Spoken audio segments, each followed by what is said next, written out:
Life is but a series of moments. Our time is limited. Don't waste it living a life that you didn't design for yourself. With each passing moment, opportunities pass us by. Life becomes tragic when it's spent constantly waiting for the perfect moment to reach for what you most desire. The executive sees their lack of time as an excuse, but David Heine, the very first executive athlete, will help explain that your biggest enemy is not time, but your own mind. At the beginning of my journey, I used time as an excuse, but it's not the real reason. People will tell you that it's the real reason, but they're hiding the truth. The real reason is because you're too afraid that you can't do it, and you're afraid of everything you should be doing and everything you should be doing well. What will people think? This is a question you may ask yourself when starting something that might not work. When this question enters your thinking, you have lost before you have even begun. Asking yourself this question only initiates a negative internal monologue that becomes the seed of self-doubt that is planted inside your head. To create the mindset of a winner, even before you have won, it will require you to redefine your definition of success. Although the overweight executive has many fellow teammates, the shame that comes with the struggle to control their weight keeps them on the sidelines of life.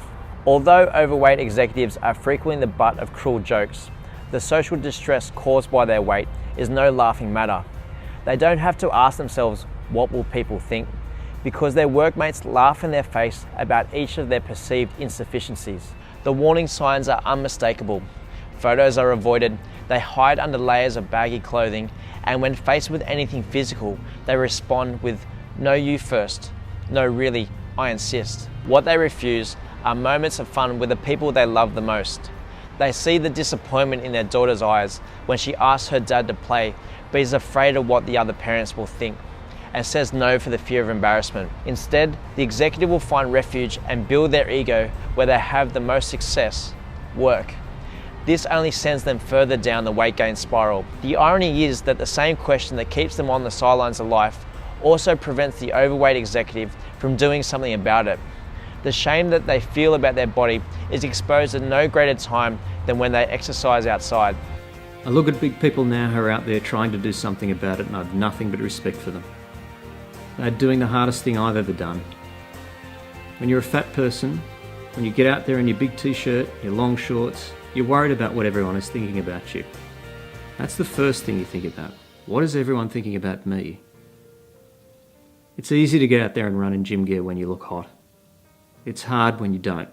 It's really hard when you don't. Handing over your feelings of self-worth to the opinion of others is not what winners do.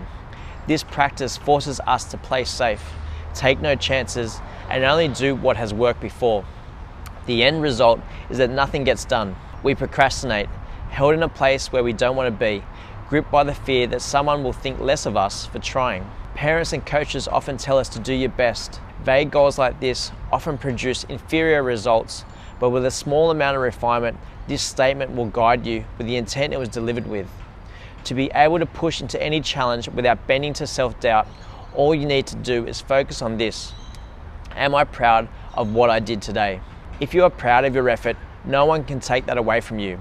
If you did everything in your power to get the right result, no external opinions will matter. If you are proud and you lost, you will take confidence from the fact you did everything that you could. The challenge was just too great. You will have an opportunity to learn new skills, make better decisions, and there will be another day. The times when we feel ashamed or regret is when we didn't put in our best effort, when we had more to give and we held back or didn't deliver on the day. In these moments, we are not proud of our efforts and open ourselves up to the opinions and criticism of others.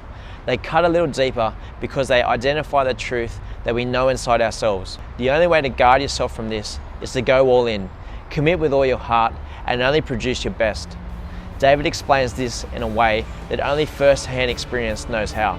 For me, it was to stop focusing on what do I look like, how pathetic was I going to be, and the fact I couldn't last 5 minutes. By all of those definitions, I was going to be a failure. That first session, I knew I was going to fail. I knew that. So the commitment comes from getting beyond that. The commitment comes from finding the next more important reason, despite failing, for doing it. Saying, you know what? I'm going to run 50 yards and I'm going to feel like hell and I'm going to have a heart attack.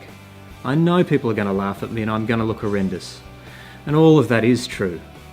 You know what? Get over yourself. That was part of it. The other part is knowing that committing is something that is right and something to be proud of.